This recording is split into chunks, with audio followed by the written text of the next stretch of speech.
जय हिंद दोस्तों, स्वागत है आपके अपने YouTube channel yes for study में। आज हम सब फिर एक नए वीडियो के साथ क्लास की शुरुआत कर रहे हैं। आज की आपकी वीडियो आपके आने वाले सीटेट एग्जाम के लिए दोस्तों मोस्ट इंपॉर्टेंट है। हम सब सीटेट की श्रृंखला में प्रीवियस ईयर पेपर को सॉल्व कर रहे हैं। आज हम सब फिर एक नए पेपर को सॉल्व करेंगे। आज जो पेपर हम सब सॉल्व करेंगे वह पेपर आपका 19 जनवरी को जो आपका सीटेट एग्जाम हुआ था 2023 में, उसी दिन यह पेपर पूछा गया था। इसी पेपर को हम सब सॉल्व करेंगे। इसमें हम सब सीडीपी को सॉल्व कर चुके हैं। आज जो हम सब सॉल्व करेंगे वह हिस्ट्री को कवर करेंगे। इसमें टोटल 60 क्वेश्चन पूछे जाते हैं। आज हम सब 60 क्वेश्चन को सॉल्व करेंगे। दोस्तों, अगर आप इस चैनल पर नए हैं तो चैनल को सब्सक्राइब जरूर करिए। यहाँ पे आपको 2011 से लेके 2023 तक आपके जितने भी सीटेट एग्जाम हुए हैं सभी पेपर को यहाँ पे सॉल्व कराया जाएगा। सीटेट के लिए सबसे इम्पॉर्टेंट अगर कोई स्टडी मटेरियल होता है तो वह होता है आपका previous year question paper. Previous year आप सॉल्व कर लेंगे। अगर आप जितने भी अभी तक पेपर हुए हैं आप ज़्यादा से ज़्यादा पेपर को सॉल्व कर लीजिए, उससे आपका सीटेट बहुत अच्छे से क्वालिफाई कर जाएंगे। लेकिन सॉल्व करने का सिर्फ मतलब ये नहीं कि आप सिर्फ सॉल्व करते जाइए हो जाएगा। सॉल्व करते समय आप ये भी ध्यान दीजिए क्वेश्चन किस प्रकार से घुमा फिरा के पूछ रहा है, क्योंकि सीटेट में जो सबसे ज़्यादा इंपॉर्टेंट होता है वह क्वेश्चन की लैंग्वेज को समझना। अब क्वेश्चन की लैंग्वेज को आप कैसे समझेंगे? जब तक आपको क्वेश्चन पेपर जब सॉल्व करेंगे तभी तो आपको समझ पाएंगे ना क्वेश्चन किस प्रकार से पूछ रहा है। सीटेट में ऐसे क्वेश्चन पूछता है दोस्तों, जैसे आप पढ़ेंगे लगेगा 4 ऑप्शन है, चारों गलत हैं, लेकिन चारों गलत नहीं होते हैं, गलत तो एक ही होगा। इसलिए जो सबसे ज़्यादा गलत होगा वही आपका राइट आंसर हो जाएगा। इसी प्रकार से जो ऑप्शन आपके सही होते हैं, 4 ऑप्शन होंगे, आपको लगेगा चारों ऑप्शन सही हो सकते हैं, लेकिन जो ऑप्शन आपका सबसे ज़्यादा सही होता है तो वही आपका राइट आंसर होता है। इसलिए आप सब क्वेश्चन को सॉल्व करते समय क्वेश्चन की लैंग्वेज को समझने का प्रयास जरूर करिए। आइए हम सब आगे बढ़ते हैं और क्लास की शुरुआत करते हैं। यहाँ से दोस्तों आपके सोशल साइंस के क्वेश्चन शुरू होते हैं। सोशल साइंस में टोटल 60 क्वेश्चन पूछे जाते हैं। आज हम सब 60 क्वेश्चन को कवर करेंगे। इसमें जो फर्स्ट क्वेश्चन है, कौन मानता था कि हमारे कृत्य का परिणाम ही कर्म है? फर्स्ट ऑप्शन है महावीर, सेकंड ऑप्शन है बुद्ध, थर्ड ऑप्शन है अनग, लास्ट ऑप्शन है पाणिनि। तो राइट आंसर इसमें ऑप्शन नंबर बी सही होगा, बुद्ध मानते थे। अब बुद्ध की बात हो रही तो बुद्ध से कुछ जो इंपॉर्टेंट पॉइंट है उसको आपको हम बता देते हैं। सबसे पहले इनके जन्म की बात करें तो इनका जन्म दोस्तों 563 ईसा पूर्व में लुम्बिनी में हुआ था, जो कि लुम्बिनी कहाँ पे स्थित था? लुम्बिनी आपका नेपाल में स्थित था। और इनका संबंध जो है, संबंध इनका शाक्य वंश से है। और इन्होंने जो अपना पहला उपदेश दिया था, पहला उपदेश इन्होंने वाराणसी में दिया था, जो कि सारनाथ एक गांव था, वहीं पे इन्होंने अपना पहला उपदेश दिया था। और इनको जो है ज्ञान की प्राप्ति एक पीपल के पेड़ के नीचे हुआ था। ये कुछ इंपॉर्टेंट पॉइंट थे बुद्ध से संबंधित, इसको आप जानते रहिए। अगले क्वेश्चन पे बढ़ते हैं। निम्नलिखित में से किस लेखक ने हर्षवर्धन के विषय में लिखा? कुछ इसमें कथन दिए गए, फिर आपको बताना है आंसर क्या सही होगा। रविकृत, जुआनजैंग, या फिर लास्ट है दोस्तों फाजियान। ऑप्शन है, फर्स्ट ऑप्शन है ए और बी सही है, सेकंड ऑप्शन है दोस्तों बी और सी सही है, या फिर थर्ड ऑप्शन है ए और सी सही है, या फिर लास्ट ऑप्शन है ए बी सी, तीनों सही हैं। दोस्तों इसमें बात करें हर्षवर्धन के बारे में, हर्षवर्धन के बारे में जो लिखे थे दोस्तों, इसमें आपका रविकृत हो जाएगा और जुआन जैंग हो जाएगा। फ्यूजियान गलत आंसर है। ऑप्शन इसमें आपका ए सही होगा, ए इज राइट आंसर। अगले क्वेश्चन पे बढ़ते हैं।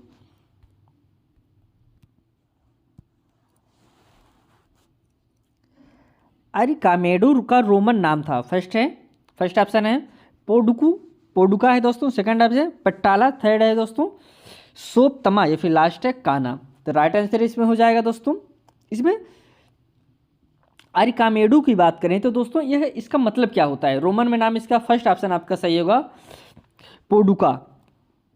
अगर इसका जो अरिकामेडू है, अरिकामेडू दोस्तों एक बंदरगाह समझ लीजिए दोस्तों, इसका जो मतलब होता है बंदरगाह है। यहाँ पे जो समुद्र जहाज आते हैं, समुद्र से जहाज आते हैं, यहाँ पे इसका सामान उतारा जाता है, इसी दोस्तों अरिकामेडू कहा जाता है। इस पर रोमन नाम इसका क्या था?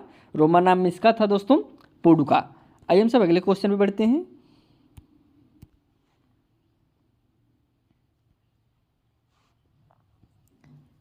प्राचीन भारत के लेखों के संदर्भ में ए तथा बी कथनों के पढ़ने तथा सही विकल्प चुने। एक कथन है पुराणों का पाठ प्रत्येक व्यक्ति के पढ़ने के लिए था, शूद्र भी इसे पढ़ते थे। सेकंड कथन है शूद्रों को वेद पढ़ने की अनुमति नहीं थी। इसमें कौन सा ऑप्शन आपका सही होगा?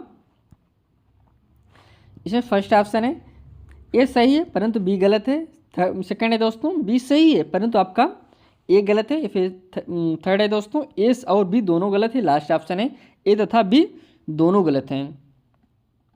तो राइट आंसर इसमें आपका ऑप्शन नंबर बी सही होगा दोस्तों। ऑप्शन नंबर बी आपका बी सही है दोस्तों, लेकिन परंतु आपका ए गलत था। ये इसमें ए जो कह रहे थे कि पुराणों के पाठ प्रत्येक व्यक्ति को पढ़ने के लिए था, शूद्रों भी इसे पढ़ते थे। दोस्तों यह शूद्रों को पढ़ने की आज़ादी, पुराण को शूद्रों को पढ़ने की आज़ादी नहीं थी, शूद्र इसे नहीं पढ़ सकते थे। ऑप्शन आपका ये गलत होगा। लेकिन बी की बात जो करें हैं, शूद्रों को वेद पढ़ने की अनुमति नहीं दी, यह आपका राइट आंसर होगा। हाँ, शूद्रों को वेद पढ़ने की अनुमति नहीं थी, इसलिए आपका option number B is correct answer. Next question पे बढ़ते हैं। निम्नलिखित में से किसने खालसा संस्था का निर्माण किया? फर्स्ट ऑप्शन है गुरु नानक, सेकंड ऑप्शन है गुरु अर्जन, थर्ड ऑप्शन है गुरु गोविंद सिंह या फिर लास्ट ऑप्शन है गुरु तेग बहादुर। तो करेक्ट आंसर इसमें आपका ऑप्शन नंबर सी सही होगा। गुरु गोविंद सिंह ने खालसा संस्था का निर्माण किया था दोस्तों।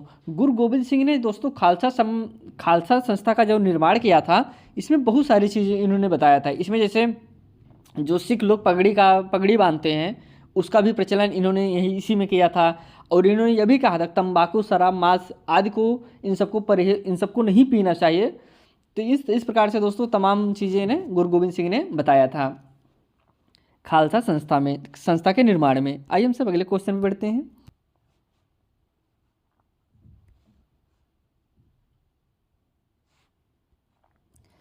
अठारहवीं शताब्दी के ग्रामीण बंगाल पर दिए गए कथन ए और बी को पढ़िए और सही विकल्प चुनिए दोस्तों। किस पे? ग्रामीण बंगाल है दोस्तों।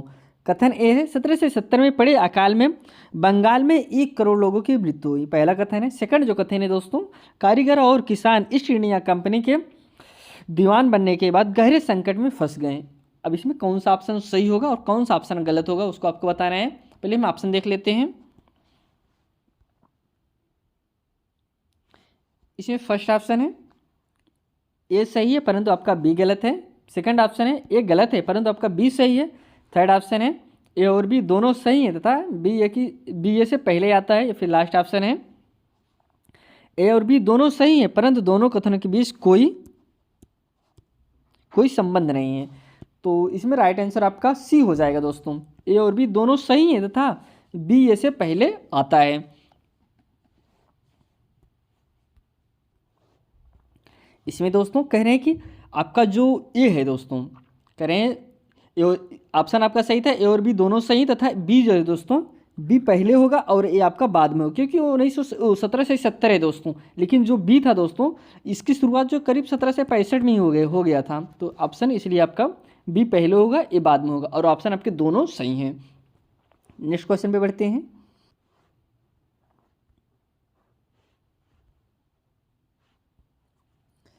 ईस्ट इंडिया कंपनी के तहत काम करने वाले सिपाहियों में असंतोष के क्या कारण थे? अब इसमें पहले कुछ कथन दिए गए हैं। राजस्व वसूली करने के सख्त तरीके, सेकंड कथन है भारी भरकम लगान, या फिर थर्ड है ऐसा कानून बनाना जिसमें सेना में काम करने वालों को जरूरत पड़ने पर समुद्र पार भी जाना पड़ सकता है। ऑप्शन में इसमें देख लेते हैं। फर्स्ट ऑप्शन है केवल ए और बी सही है। सेकंड ऑप्शन है दोस्तों बी और सी सही है। या फिर थर्ड ऑप्शन है केवल सी सही है। या फिर लास्ट ऑप्शन है ए बी सी तीनों सही हैं। तो करेक्ट आंसर इसमें डी हो जाएगा दोस्तों। ए और बी और सी इसमें तीनों सही हैं। Option D is correct answer. अगले क्वेश्चन पे चलते हैं।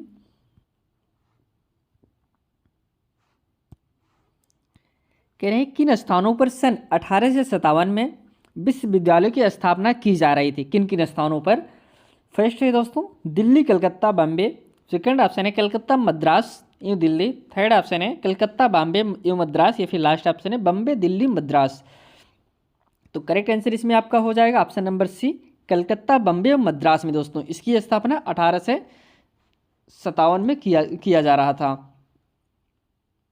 अगर इसकी बात किया जाए तो दोस्तों जो 1854 में नीति पत्र के बाद जो नीति पत्र आया था, उसके बाद ने अंग्रेजों ने यह कदम उठाया था कि हाँ हमको अब यहाँ पे विश्वविद्यालयों की स्थापना करनी है दोस्तों। किसके अनुसार? 1854 के नीति पत्र के अनुसार। तो स्थापना कब से शुरू हुआ था? 1857 में। आइए हम सब अगले क्वेश्चन पे चलते हैं।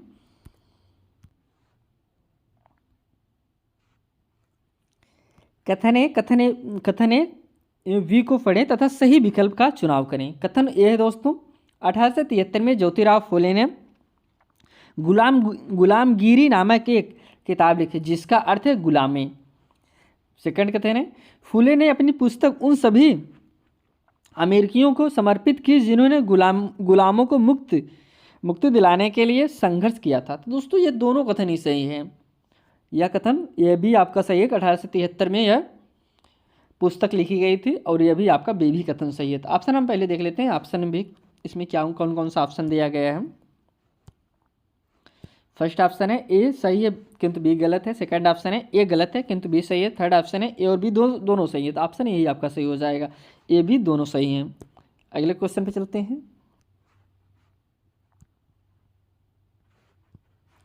करें कौन समाज सुधारक और उनके कार्य का जोड़ा सही से सुलमित किया गया। दोस्तों इसमें कौन सा जोड़ा सही है उसको आपको बताना है। फर्स्ट है सिंह सभा विचारों की स्वतंत्रता। सेकंड है अलीगढ़ आंदोलन आधुनिक शिक्षा। थर्ड है प्रार्थना समाज केवल हिंदू ग्रंथों से विचार प्राप्त करता। ये फिर लास्ट है वेद समाज सिंह सभा से प्रेरित था। तो इसमें जो आपका मिलान सही है, तो ऑप्शन नंबर बी सही होगा, अलीगढ़ आंदोलन आधुनिक शिक्षा। Option B is correct answer. Next question पे बढ़ते हैं।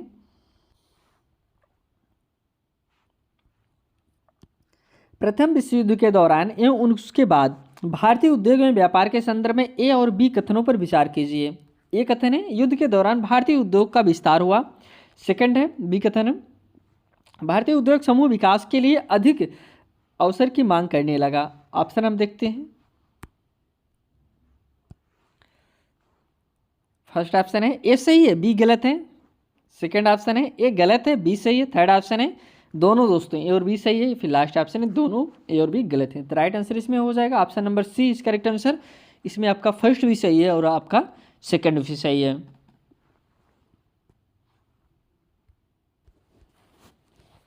अगला जो क्वेश्चन है दोस्तों मिलान करना है, इसको आपको इसी में मिलान करके ही दिखा देते हैं। निम्नलिखित का मिलान कीजिए, लिस्ट फर्स्ट लिस्ट सेकंड। तो इसमें जो कि पहला है दोस्तों वर्नाक्युलर प्रेस एक्ट, यह दोस्तों इस किस में जाएगा, इसे आपका 1878 में जाएगा। 1878 क्या है, ये सेकंड हो जाएगा। इल्बर्ट बिल कब आया था, यह दोस्तों 1883 में आया था, फर्स्ट में चला जाएगा। संपत्ति हस्तांतरण अधिनियम, यह अधिनियम कब आया था, यह 1882 में आया था। तो 1882 आपके यहाँ पे है। भारतीय राष्ट्रीय कांग्रेस की स्थापना दोस्तों, इसको आप जरूर नोट डाउन करिएगा, यह 1885 में भारतीय राष्ट्रीय कांग्रेस की स्थापना हुआ था। ऑप्शन थर्ड में चला जाएगा। आइए हम सब अगले क्वेश्चन पे बढ़ते हैं।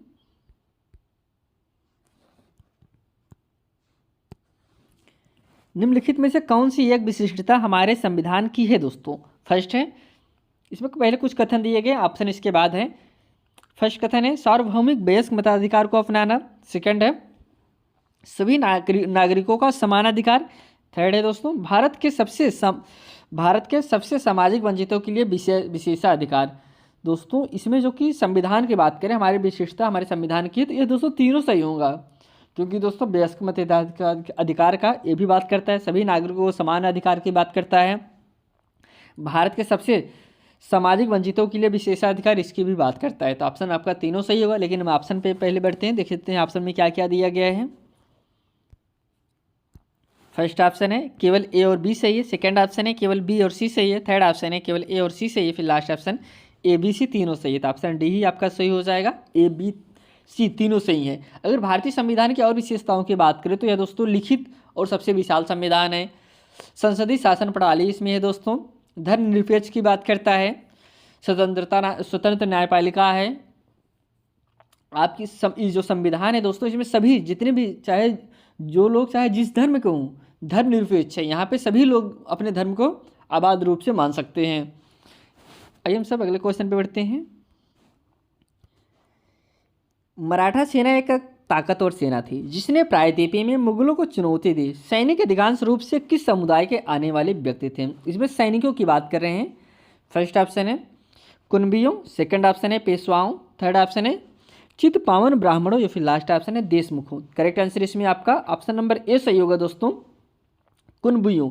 अगर कुनबियों की बात करें तो दोस्तों जो कृषक होते हैं, पशुचारक थे, वही लोग कुनबियों में आते थे। सब सेना के तौर पे जो सबसे बड़ी भूमिका अदा की थी तो वह थे कुनबियों ने किया था। और मराठा समाज की स्थापना किए थे शिवाजी महाराज ने। आइए हम सब अगले क्वेश्चन पे बढ़ते हैं। निम्नलिखित ग्रहों में से कौन सा ग्रह अपने विशिष्ट लक्षणों से सुमेलित किया हुआ है? ए है दोस्तों बृहस्पति वाय ग्रह, बी है पृथ्वी नीला ग्रह, सी है शुक्र चट्टानों से बना। ऑप्शन जो दिया गया है, फर्स्ट ऑप्शन है केवल ए और बी सही है, सेकंड है केवल बी और सी सही है, थर्ड है केवल ए और सी सही है, लास्ट है ए बी सी तीनों सही है। तो राइट आंसर इसमें डी ही हो जाएगा, तीनों सही हैं, ए बी सी तीनों। आइए हम सब अगले क्वेश्चन पे बढ़ते हैं। निम्न में से कौन सा ब्रह्मोत्स पर्वत का उदाहरण है? फर्स्ट है अरावली है, सेकंड है दोस्तों हिमालय, थर्ड है वासजेज, या फिर लास्ट है अप्लेशियन। राइट आंसर इसमें हो जाएगा option number C is correct answer, वासजेज। नेक्स्ट क्वेश्चन है, पृथ्वी पर दिनों या रातों के बारे में दिए गए कथन में से कौन से सही हैं? कथन हम समझते हैं, पृथ्वी की परिक्रमण के कारण पृथ्वी पर दिन रात बनते हैं। सेकंड कथन है पृथ्वी के घूर्णन के कारण पृथ्वी पर दिन रात बनते हैं। सी कथन है उत्तरी गोलार्ध में 21 जून को सबसे लंबा दिन और सबसे छोटी रात होती है। फर्स्ट ऑप्शन है ए तथा बी सही है, सेकंड ऑप्शन है बी तथा सी सही है, थर्ड ऑप्शन है ए और सी सही है, फिर लास्ट ऑप्शन है ए बी सी सभी सही हैं। तो इसमें जो कि करेक्ट आंसर हो जाएगा option number B is right answer. B सही है, सी सही है, लेकिन आपका एक गलत है। अगला क्वेश्चन है, अमन रांची से हैदराबाद की यात्रा कर रहा है, वह किस दिशा में जा रहा है? दोस्तों अब इसके लिए आपको मैप जानना जरूरी होगा। पहले आप जानिए कि रांची कहाँ पर है और हैदराबाद कहाँ पे पड़ता है। दोस्तों अगर आप सबसे पहले रांची को समझिए, रांची किस दिशा में है और रांची से कहाँ से जा रहा है। दोस्तों रांची से हैदराबाद जा रहा है। ऑप्शन जो दिया गया है उत्तर पूर्व है दोस्तों, सेकंड ऑप्शन है उत्तर पश्चिम है, या फिर थर्ड ऑप्शन है दक्षिण पूर्व है, लास्ट ऑप्शन है दोस्तों दक्षिण पश्चिम है। इसमें जो कि राइट आंसर हो जाएगा ऑप्शन नंबर डी सही होगा दोस्तों, दक्षिण पश्चिम जाएगा। अब दक्षिण पश्चिम की बात करें, दक्षिण पश्चिम होता कि रांची यहाँ पे हो जाएगा, और आपका हैदराबाद कहाँ पे स्थित है, यहाँ पर हो जाएगा, तो ये हो जाएगा दक्षिण पश्चिम जा रहा है।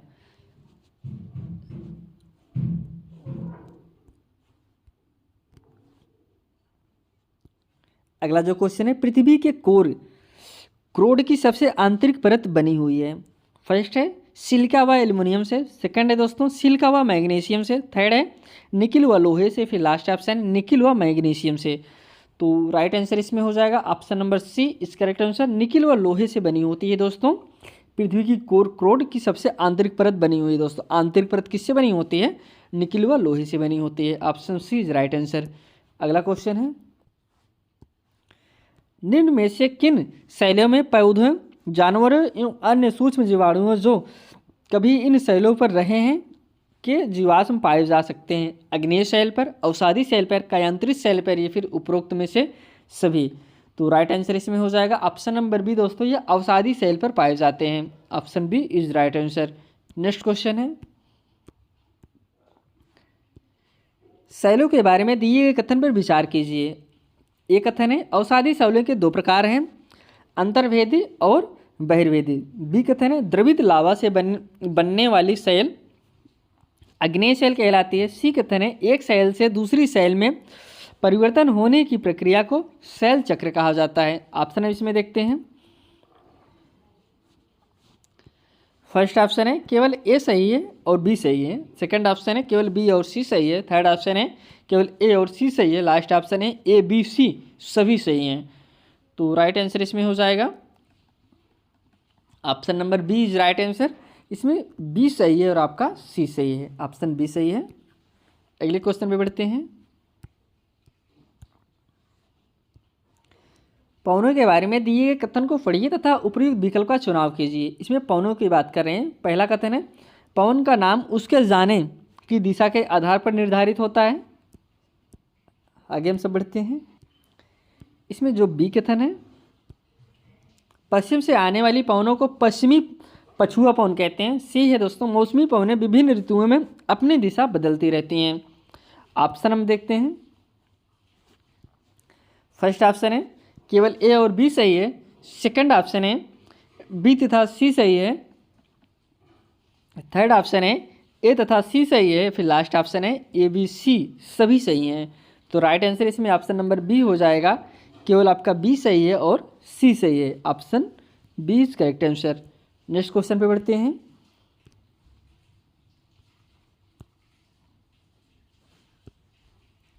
वाव दाब से संबंधित कथनों को पढ़िए तथा उपयुक्त विकल्प का चुनाव कीजिए। पहला कथन है सात पर वाव नहीं है अतएव वहाँ वाव का दाब भी नहीं है।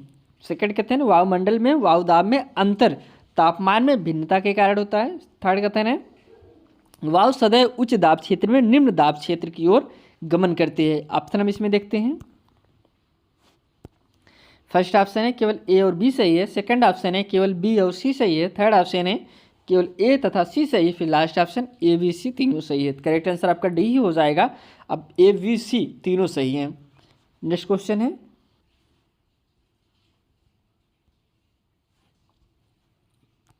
सुसु गंगा व ब्रह्मपुत्र नदियों में पाई जाने वाली एक डॉल्फिन के बारे में दिए गए कथन को पढ़िए दोस्तों। ये सुसु दोस्तों वो जो डॉल्फिन होता है, डॉल्फिन को सुसु के भी नाम से जानते हैं। इसको आप जानते रहिए, कंफ्यूज ना होइएगा।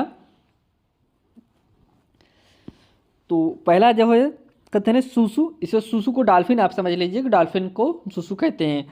सुसु की उपस्थिति में नदी में जल की शुद्धता का पता चलता है। सेकंड है नदी के पानी में उपस्थित रसायनों से अनुकूल होने के लिए सुसु डॉल्फिन अंधी हो रही हैं। अगला जो है गैर उपचारित औद्योगिक और शहरी गंदगी इन प्रजातियों को खत्म कर रही है। ऑप्शन हम इसमें देखते हैं। इसमें जो पहला ऑप्शन है केवल ए तथा बी सही है। सेकंड ऑप्शन है केवल बी तथा सी सही है। थर्ड ऑप्शन है केवल ए तथा सी सही है। फिर लास्ट ऑप्शन है ए बी सी तीनों सही हैं। तो इसमें जो कि करेक्ट आंसर हो जाएगा ऑप्शन नंबर, इसमें आपका राइट आंसर सी होगा दोस्तों। ए आपका सही है, सी सही है, लेकिन इसमें जो बी कहा गया है, बी की बात कर रहे हैं, बी गलत है। नदी के पानी में उपस्थित रसायनों के से अनुकूल होने के लिए सुसु डॉल्फिन अंधी हो रही है। तो ऑप्शन बी गलत है, आपका ए और सी सही है। अगले क्वेश्चन में बढ़ते हैं। डॉल्फिन के बारे में आप यह भी जानते रहिए कि डॉल्फिन को राष्ट्रीय जलीय जीव कहा जाता है। यह 2009 में इसे घोषित किया गया था डॉल्फिन को राष्ट्रीय जीव।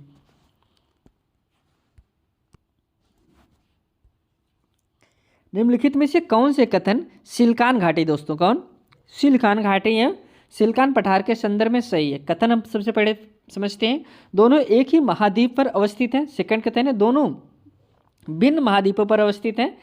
सेकंड थर्ड है दोनों एक ही तरह की आर्थिक गतिविधियों से क्रमबद्ध हैं। या फिर लास्ट है दोनों को समान प्रकार से अवस्थित लाभ मिलते हैं। ऑप्शन हम इसमें देखते हैं। फर्स्ट ऑप्शन है ए और सी सही है। सेकंड है बी और सी सही है। थर्ड है बी सी डी सही है। फिर लास्ट ऑप्शन है ए सी डी सही है। तो करेक्ट आंसर इसमें हो जाएगा option number C is correct answer. B भी आपका सही है, सी भी सही है, डी भी सही है, लेकिन ऑप्शन नंबर ए गलत है। नेक्स्ट क्वेश्चन पे चलते हैं। निम्नलिखित में से कौन सा लक्षण जल विद्युत परियोजना से जोड़कर देखा जा सकता है? फर्स्ट है स्थानीय समुदाय का विस्थापन। सेकंड कथन है निम्न क्षेत्रों का जल प्लावन। थर्ड है स्थापित करने में खर्चीला। फोर्थ कथन है अम्ल वर्षा कराता है। फिर लास्ट है हरित गृह प्रभाव में वृद्धि। अब इसमें जो ऑप्शन होगा पहले ऑप्शन हम देखते हैं। फर्स्ट ऑप्शन है ए बी सी सही है। थर्ड ऑप्शन है वो सेकंड ऑप्शन है बी सी। एक मिनट दोस्तों, यहाँ पे ऑप्शन गलत है। यहाँ पे ए बी सी डी होना चाहिए। सेकंड है दोस्तों ए सी डी या फिर लास्ट ऑप्शन है ए सी ई। तो राइट आंसर इसमें हो जाएगा option number A is correct answer, A B C सही है। अगला क्वेश्चन है, नीचे दिए गए कथन ए बी सी को पढ़ें। पहला कथन है ए, एक पहाड़ी ढाल पर समोच्च रेखाओं के समांतर जुताई को मिल्चिंग कहा जाता है। सेकंड है मल्चिंग है दोस्तों, मल्चिंग से मृदा की आर्द्रता रुकी रहती है। थर्ड है वेदिका फार्म द्वारा तीव्र ढालों पर मृदा अपरदन कम हो जाती है। ऑप्शन हम देखते हैं, फर्स्ट ऑप्शन है ए और बी सही है, सेकंड ऑप्शन है बी तथा सी सही है, थर्ड ऑप्शन है ए तथा सी सही है, फिर लास्ट ऑप्शन केवल इसमें सी सही है। तो करेक्ट आंसर इसमें हो जाएगा ऑप्शन नंबर, इसमें दोस्तों ऑप्शन नंबर बी सही होगा, बी तथा सी सही है, option B is correct answer. अगले क्वेश्चन पे चलते हैं, जवाहरलाल नेहरू ने निम्नलिखित शब्दों का प्रयोग भारत के किस पहलू का विवरण करने के लिए किया था? विश्वास और प्रथाओं को स्वीकार करने की भावना और विविधता की पहचान और प्रोत्साहन। फर्स्ट है अनेकता में एकता, सेकंड है प्राचीन सभ्यता, थर्ड है सांस्कृतिक धरोहर, फोर्थ है दोस्तों आध्यात्मिक जीवन। तो करेक्ट आंसर ए हो जाएगा अनेकता में एकता दोस्तों, option A is right answer. अगले क्वेश्चन पे चलते हैं, दलित का शाब्दिक अर्थ क्या है? फर्स्ट ऑप्शन है चुराया हुआ, सेकंड ऑप्शन है तोड़ा या दबाया हुआ, थर्ड है दोस्तों नष्ट किया हुआ या बिगाड़ा हुआ, फिर लास्ट ऑप्शन है मरम्मत किया हुआ। तो राइट आंसर इसमें हो जाएगा option number B is correct answer, तोड़ा या दबाया हुआ दोस्तों। दलित का शाब्दिक जो अर्थ होता है दोस्तों तोड़ा या दबाया हुआ, option B is right answer.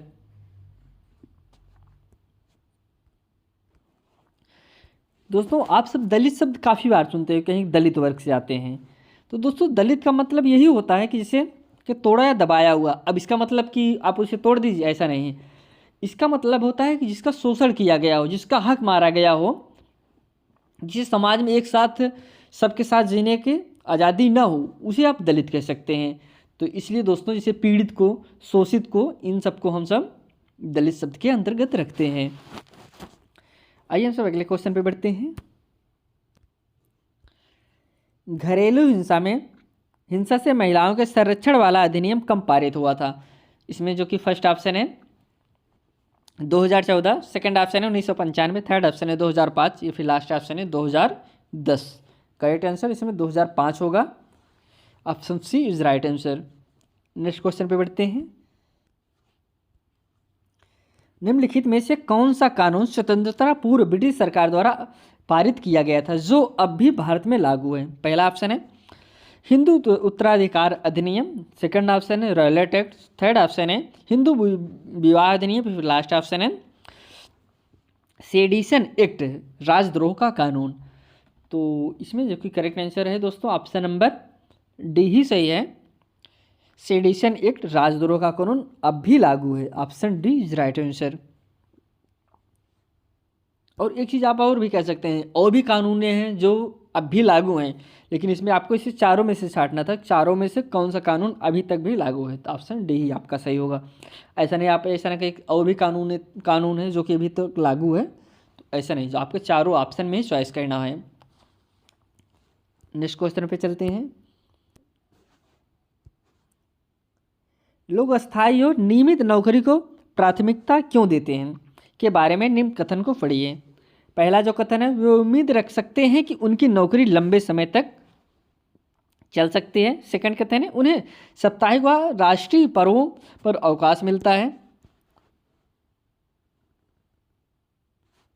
या फिर थर्ड कथन है, उन्हें चिकित्सा लाभ प्राप्त होते हैं। फर्स्ट ऑप्शन है केवल ए बी, सेकंड ऑप्शन है दोस्तों केवल बी सी, या फिर थर्ड ऑप्शन है केवल ए और सी, या फिर लास्ट ऑप्शन है ए बी सी तीनों।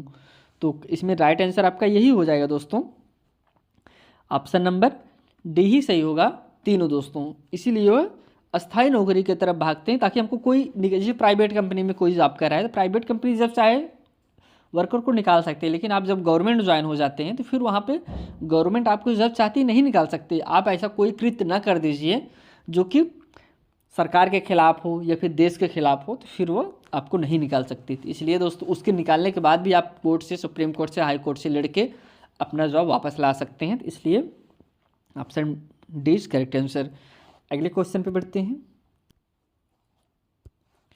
कह रहे निम्नलिखित कथनों को कॉल सेंटरों में रोजगार के संदर्भ में पढ़ें। फर्स्ट कथन है कॉल सेंटरों में काम करना रोजगार का एक परंपरागत रूप है। सेकंड कथन है कॉल सेंटर एक केंद्रीकृत दफ्तर है जहां एक ही जगह पर उपभोक्ताओं की वस्तुएं और सेवाओं से संबंधित समस्या और सवालों से संबंधित जानकारी दी जाती है। इसमें जो थर्ड कथन है कंपनियां भारत में अपना कॉल सेंटर खोलती हैं क्योंकि यहाँ पर अंग्रेजी बोलने वाले और कम वेतन पर काम करने वाले लोग आसानी से मिल जाते हैं। ऑप्शन हम देखते हैं। फर्स्ट ऑप्शन है ए तथा बी सही है। सेकंड ऑप्शन है दोस्तों बी तथा सी सही है। थर्ड ऑप्शन है ए तथा सी सही है। फिर लास्ट ऑप्शन है ए बी सी दोस्तों तीनों सही हैं। तो राइट आंसर इसमें आपका बी ही हो जाएगा, बी और सी सही है। अगले क्वेश्चन पे चलते हैं।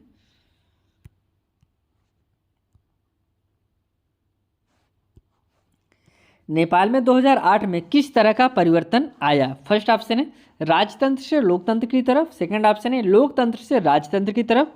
थर्ड ऑप्शन है राजतंत्र से कुलीन तंत्र की तरफ। फिर लास्ट ऑप्शन है कुलीन तंत्र से दोस्तों राजतंत्र की तरफ।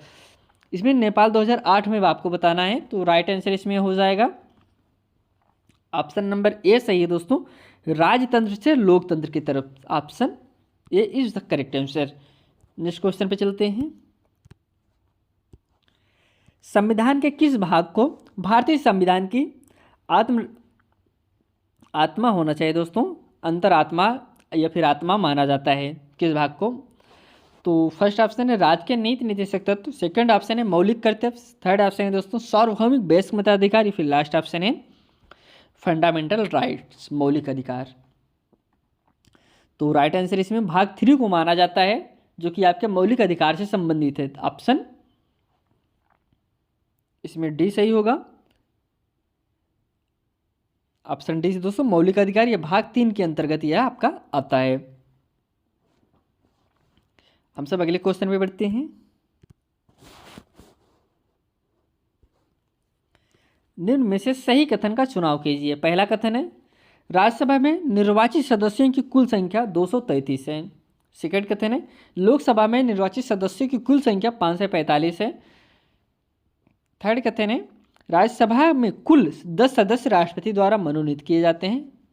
इसमें जो फोर्थ कथन है भारतीय संसद के अंतर्गत लोकसभा, राज्यसभा और राष्ट्रपति तीनों आते हैं। अब इसमें से कौन सा ऑप्शन सही है उसको आपको बताना है। फर्स्ट ऑप्शन है ए तथा सी सही है। सेकंड ऑप्शन है बी तथा डी सही है। थर्ड ऑप्शन है ए तथा डी सही है। फिर लास्ट ऑप्शन है बी तथा सी सही है। इसमें करेक्ट आंसर दोस्तों ऑप्शन नंबर आपका सी सही हो जाएगा, ए तथा डी सही है। अगले क्वेश्चन पे बढ़ते हैं।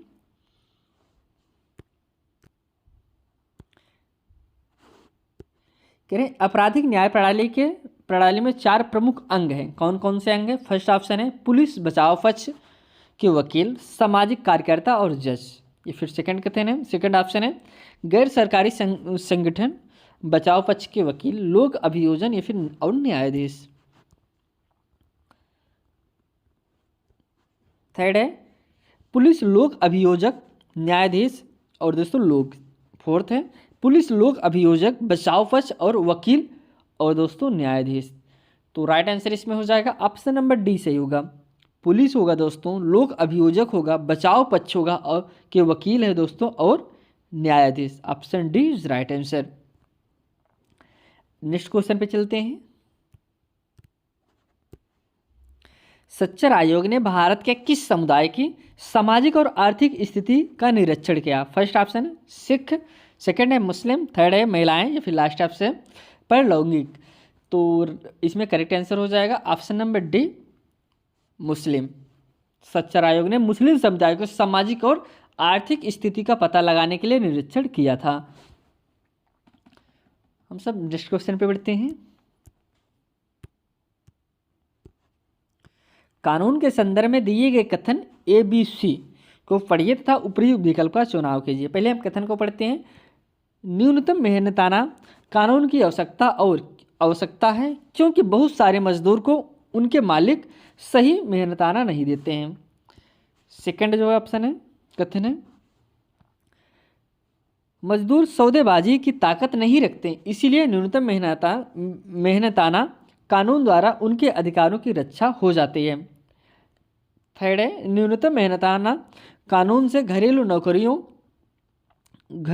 नौकरों के हितों की रक्षा नहीं होती है। ऑप्शन हम इसमें देख लेते हैं। फर्स्ट ऑप्शन है केवल ए और तथा बी सही है। सेकंड ऑप्शन है दोस्तों केवल बी तथा सी सही है। थर्ड है केवल ए तथा सी सही है। फिर लास्ट है ए बी सी तीनों सही हैं। तो राइट आंसर इसमें आपका फर्स्ट हो जाएगा, ए तथा बी सही है, सी आपका गलत है। अगले क्वेश्चन पे बढ़ते हैं।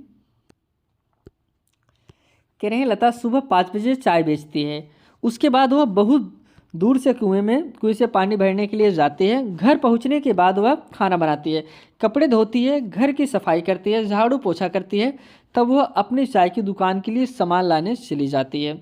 यह सभी खाली जगह के रूप में उल्लिखित किया जा सकता है। ऑप्शन जो दिया गया है, फर्स्ट ऑप्शन है देखभाल कार्य है। सेकंड दोस्तों दोहरा भार है। थर्ड है गृह कार्य है। फिर लास्ट ऑप्शन है भुगतान वाला कार्य है। तो राइट आंसर इसमें बी होगा दोस्तों, दोहरा भार है दोस्तों, क्योंकि वह चाय भी बेच रही है, जाके पानी भी ला रही है, फिर जाके घर के काम कर रही है, फिर खाना बना रही है, फिर चाय का दुकान का सामान लेने के जा रही है, इसलिए दोस्तों ये दोहरा भार है। Option B is correct answer. Next question पे चलते हैं। प्रारंभिक स्तर पर सामाजिक विज्ञान शिक्षण, फर्स्ट ऑप्शन है, फर्स्ट कथन है दोस्तों प्रक्षेपण व वर्गीकरण के कौशलों का विकास करता है। सेकंड है समय के साथ साथ समाजों में कैसे परिवर्तन हुए कि समझ विकसित करना। थर्ड है लोगों की सामाजिक एवं आर्थिक समस्याओं की समझ विकसित करना। अब इसमें हम ऑप्शन देखते हैं। फर्स्ट जो ऑप्शन है केवल ए तथा बी सही है। सेकंड ऑप्शन है केवल बी तथा सी सही है। थर्ड ऑप्शन है केवल ए तथा सी सही है। फिर लास्ट ऑप्शन है ए बी सी तीनों सही है। राइट आंसर इसमें आपका डी हो जाएगा, ए बी सी तीनों सही हैं। अगले क्वेश्चन पे चलते हैं। निम्नलिखित कथनों पर विचार करें और सही विकल्प का चयन करें। पहला कथन है इतिहास एवं अन्य सामाजिक विज्ञान के बीच अंतर यह है कि इतिहास अतीत के अध्ययन पर केंद्रित होता है। सेकंड कथन है प्रारंभिक स्तर पर इतिहास केवल अतीत के महत्वपूर्ण लोगों, घटनाओं एवं तिथियों से संबंध है। अब इसमें जो ऑप्शन दिया गया है, फर्स्ट ऑप्शन है केवल एक और दो दोनों सही हैं। सेकंड ऑप्शन है दोस्तों कथन एक गलत है परंतु आपका दो सही है। थर्ड जो ऑप्शन है एक और दो दोस्तों दोनों गलत हैं। फिर लास्ट ऑप्शन है एक सही है दोस्तों परंतु दो आपका गलत है। तो राइट आंसर इसमें डी हो जाएगा। फर्स्ट एक सही है दोस्तों लेकिन आपका दो गलत है। Option D is right answer. Next question पे चलते हैं। कह रहे हैं कि सामाजिक विज्ञान की कक्षा में वित्रांत है खाली जगह दोस्तों को प्रोत्साहित करने में सहायक होते हैं। फर्स्ट ऑप्शन है समानुभूत। सेकंड ऑप्शन है आध्यात्मिकता। थर्ड ऑप्शन है आज्ञा पालन। फिर लास्ट ऑप्शन है तर्क शक्ति। करेक्ट आंसर इसमें option number A is right answer, समानुभूति। नेक्स्ट क्वेश्चन पे बढ़ते हैं। अगर कक्षा में एक विषय पर मतभेद की स्थिति उत्पन्न हो जाए तो निम्नलिखित में से कौन सी पद्धति अति दोस्तों उपयुक्त रहेगी। मतभेद की बात करें, अगर आपकी कक्षा में मतभेद हो जाता है तो कौन सी स्थिति आप अपनाएंगे। फर्स्ट ऑप्शन है व्याख्यान, क्रीड़ाएं, परिचर्चा, पाठ्य पुस्तक पढ़ना। तो राइट आंसर इसमें हो जाएगा, इसमें से कौन सा विकल्प को आप चॉइस करेंगे आप अपने से सोचिए, फिर आपको हम बताते हैं। इसमें जो कि आप सही विकल्प होगा दोस्तों परिचर्चा कर लेंगे, आप दोस्तों डिस्कशन कर लेंगे। Option C is right answer. अगले क्वेश्चन पे बढ़ते हैं। अगर एक राज्य का शिक्षक भारत के दूसरे राज्य के अधिगमकर्ताओं को कक्षा में उत्तर देने की अनुमति नहीं देता है तो वह अधिगमकर्ताओं के किस मूलभूत अधिकार का उल्लंघन कर रहा है या फिर कर रही है। ऑप्शन हम देखते हैं, शोषण के विरुद्ध का अधिकार, सेकंड है संपत्ति का अधिकार, थर्ड है स्वतंत्रता का अधिकार, या फिर लास्ट है संवैधानिक दोस्तों उपचारों का अधिकार। करेक्ट आंसर ऑप्शन सी होगा सही, स्वतंत्रता का अधिकार। अगले क्वेश्चन में बढ़ते हैं। उच्च प्राथमिक कक्षाओं को अन्याय पढ़ाने का अति प्रभावशाली ढंग होगा। फर्स्ट है उनको संवैधानिक प्रावधानों को सिखाने के द्वारा, सेकंड है भारत में दीनहीनों पर व्याख्यान देने के द्वारा, थर्ड है विभिन्न वर्गों में आय की विविधताओं पर प्रयोजन देने के द्वारा, या फिर दोस्तों इसमें लास्ट जो ऑप्शन है निर्धनता का स्वास्थ्य एवं आश्रय पर प्रभाव के ऊपर अवलोकन रिपोर्ट जमा करवाना। तो राइट आंसर इसमें डी हो जाएगा दोस्तों, निर्धनता का स्वास्थ्य एवं आश्रय पर प्रभाव के ऊपर अवलोकन रिपोर्ट जमा करवाना। अगले क्वेश्चन में बढ़ते हैं। हाशियाकरण से निपटना एक सामूहिक परिचर्चा के लिए दो विचारों पर ध्यान दीजिए। ऑप्शन हम देखते हैं पहले। विचार फर्स्ट है, एक शिक्षक को केवल विद्यार्थियों की समान पृष्ठभूमि के आधार पर ही समूह बनाना चाहिए। सेकंड विचार है दोस्तों, शिक्षक को विद्यार्थियों को निर्देश देना चाहिए कि वह केवल कानूनों पर ही चर्चा करें और उससे संबंधित वास्तविक घटनाओं की चर्चा से बचें। इसमें जो ऑप्शन दिया गया है, फर्स्ट ऑप्शन है केवल फर्स्ट प्रासंगिक है, सेकंड है दोस्तों केवल सेकंड प्रासंगिक है, थर्ड है दोस्तों फर्स्ट सेकंड दोनों प्रासंगिक है, फिर लास्ट ऑप्शन दोनों प्रासंगिक नहीं है। तो राइट आंसर इसमें सी हो जाएगा, फर्स्ट एंड सेकंड दोनों ही प्रासंगिक हैं। अगले क्वेश्चन में पढ़ते हैं। निम्नलिखित कथनों पर विचार करें और सही विकल्प का चयन करें। कथन फर्स्ट है, प्रत्यक्ष निर्देश पद्धति में विद्यार्थी निष्क्रिय होता है, यह शिक्षक अधिगम को संचालित करता है। सेकंड कथन है, अन्वेषण पद्धति में विद्यार्थी सक्रिय भूमिका निभाते हैं परंतु शिक्षक सार का निर्णय करता है। ऑप्शन हम इसमें देखते हैं। फर्स्ट ऑप्शन है कथन एक गलत है दोस्तों परंतु दो सही है।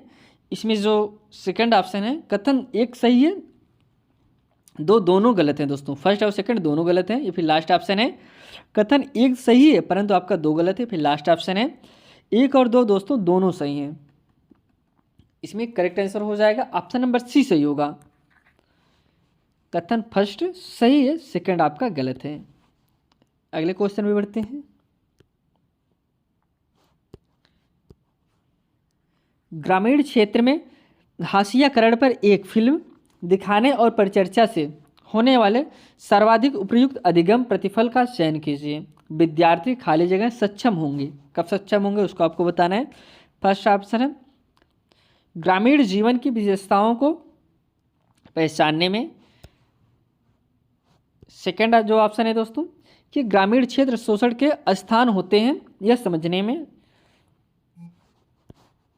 इसमें जो थर्ड है जन चेतना को विकसित करने में। फिर लास्ट ऑप्शन है हाशियाकरण तक ले जाने वाले घटकों को पहचानने में। ऑप्शन डी सही होगा, हाशियाकरण तक ले जाने वाले घटकों को पहचानने में डी करेक्ट आंसर। अगला क्वेश्चन पे बढ़ते हैं।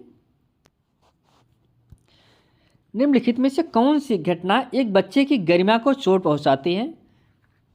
फर्स्ट ऑप्शन है शिक्षक एक बच्चों के बिना कमीज शर्ट के कक्षा में रहने को कहता है क्योंकि वह यूनिफॉर्म में नहीं था। सेकंड है शिक्षक पर बच्चे द्वारा घर पर अपेक्षा के कारण पैदा होने वाली कठिनाइयों का सामना करने पर एक अन्य शिक्षक के साथ चर्चा कर रहा है। थर्ड है एक शिक्षक छात्रा को साइकिल द्वारा स्कूल पहुंचने के लिए कहता है। या फिर लास्ट है शिक्षक एक बच्चों को अबद्ध भाषा का प्रयोग के लिए कक्षा से क्षमा मांगने के लिए कहता है। तो इसमें जो बात करें निम्नलिखित में से कौन सी घटना एक बच्चे को गरिमा को चोट पहुंचाती है। इसमें फर्स्ट ही ऑप्शन आपका सही होगा, शिक्षक एक बच्चे को बिना कमीज शर्ट के कक्षा में रहने को कहता है क्योंकि वह यूनिफॉर्म में नहीं था। तो option A is correct answer, उसकी गरिमा को चोट पहुंचा रहा है। अगले क्वेश्चन में बढ़ते हैं। प्रारंभिक स्कूल के विद्यार्थियों को क्षेत्र भ्रमण फील्ड ट्रिप के माध्यम से स्मारकों के बारे में पढ़ाने के लिए निम्नलिखित में से कौन सा मानदंड प्रासंगिक है। फर्स्ट है कथन है इसे जिस स्मारक पर कक्षा में चर्चा हो रही है उससे संबंधित होना चाहिए। सेकंड है खर्चा कम होना चाहिए और अधिक दूर नहीं होना चाहिए। थर्ड है इसे प्रत्यक्ष अनुभव प्रदान करना चाहिए। फर्स्ट ऑप्शन है केवल ए और बी सही है। सेकंड ऑप्शन है ए और सी सही है। थर्ड ऑप्शन है बी और सी सही है। फिर लास्ट ऑप्शन है ए बी सी तीनों सही है। राइट आंसर आपका डी ही हो जाएगा, इसमें तीनों सही हैं। अगले क्वेश्चन पे बढ़ते हैं।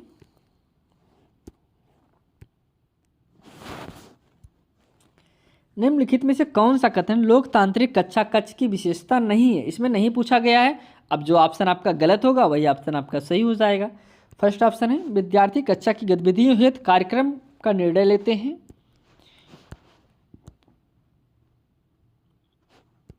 सेकंड ऑप्शन है विद्यार्थी केवल शिक्षक को सुनते हैं वह उनके निर्देश का पालन करते हैं। थर्ड है विद्यार्थी अपने विचारों को स्वतंत्र पूर्वक अभिव्यक्त करते हैं। लास्ट है विद्यार्थी अधिगम कार्य प्रश्न पूछ सकते हैं और उसका आकलन कर सकते हैं। करेक्ट आंसर इसमें बी हो जाएगा दोस्तों।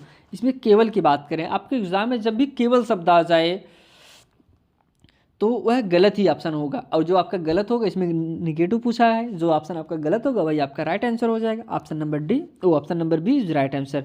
विद्यार्थी केवल शिक्षक को सुनते हैं व उनके निर्देशों का पालन करते हैं। अगले क्वेश्चन पे बढ़ते हैं।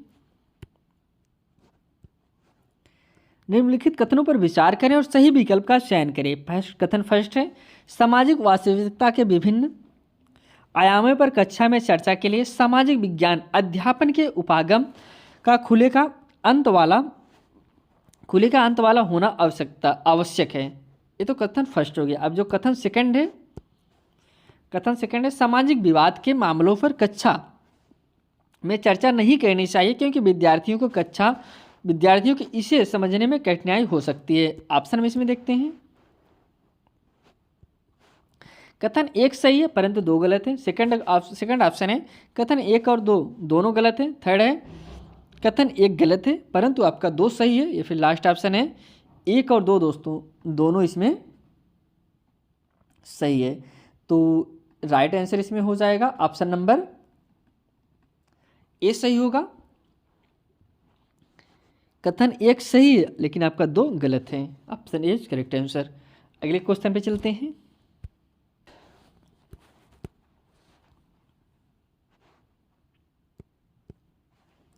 एक द्वितीयक स्रोत सम्मिलित करता है दोस्तों। फर्स्ट ऑप्शन है भगत सिंह द्वारा लिखा गया एक पत्र। सेकंड है मार्च 1931 में एक अखबार की कतरन। थर्ड है भारतीय क्रांतिकारियों पर पाठ्यपुस्तक। या फिर लास्ट ऑप्शन है भगत सिंह की कारागृह की में फोटो। दोस्तों इसमें एक द्वितीयक स्रोत में सम्मिलित करता है, क्या सम्मिलित करता है उसको आपको बताना था। तो राइट आंसर इसमें सी हो जाएगा दोस्तों, भारतीय क्रांतिकारियों पर पाठ्यपुस्तक। Option C is right answer. अगले क्वेश्चन पे चलते हैं।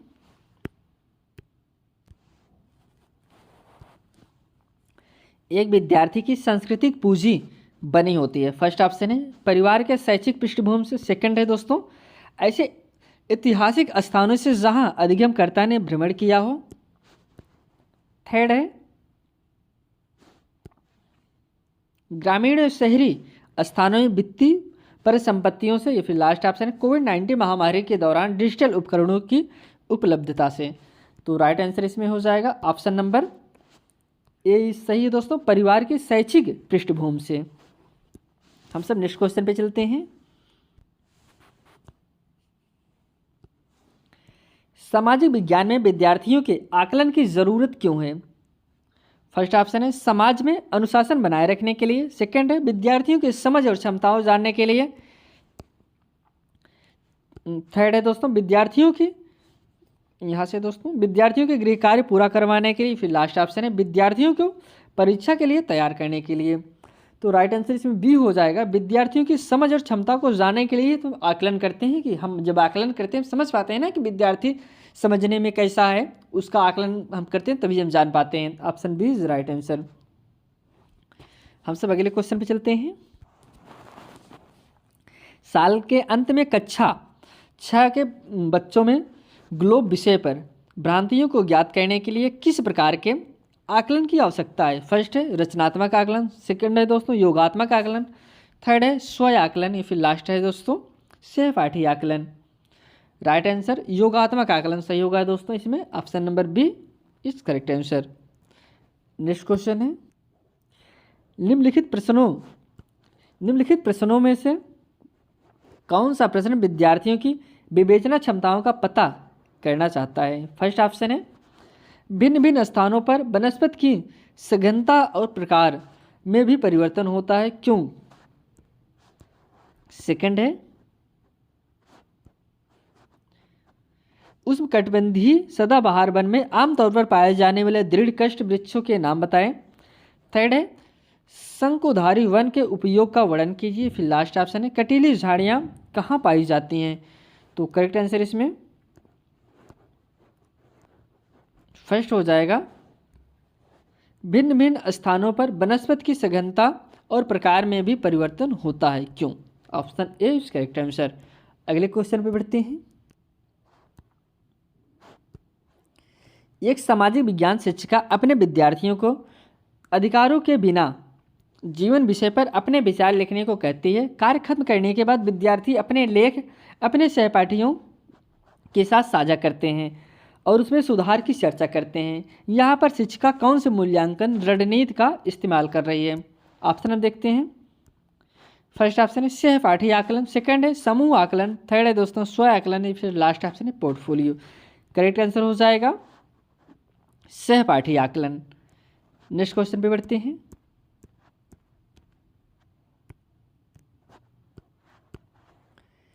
पृथ्वी पर दिन रात बनने की समझ है तो निम्न में से कौन सी अवधारणा आवश्यक है? फर्स्ट ऑप्शन है आत्मन, सेकंड है घूर्णन, थर्ड है परिक्रमण, या फिर लास्ट ऑप्शन है पृथ्वी का अपने अक्ष पर झुकाव। तो इसमें जो कि राइट आंसर हो जाएगा option number B is correct answer घूर्णन। दोस्तों यहाँ पे आज हम सब 60 क्वेश्चन कवर किए जो कि आपके एसएसटी से संबंधित हैं। दोस्तों अगर आप इस चैनल पर नए हैं तो चैनल को सब्सक्राइब जरूर करिए। यहाँ पे आपको 2011 से लेकर 2023 तक आपके जितने भी सीटेट एग्ज़ाम हुए हैं सभी प्रीवियस ईयर क्वेश्चन पेपर यहाँ पे सॉल्व कराया जाएगा। आप सबके लिए हम सब डेली एक पेपर को सॉल्व कर रहे हैं। अब इसी के साथ यह क्लास यहीं समाप्त करते हैं। हम सब आप सबसे एक नई वीडियो में मिलते हैं। तब तक के लिए दोस्तों धन्यवाद।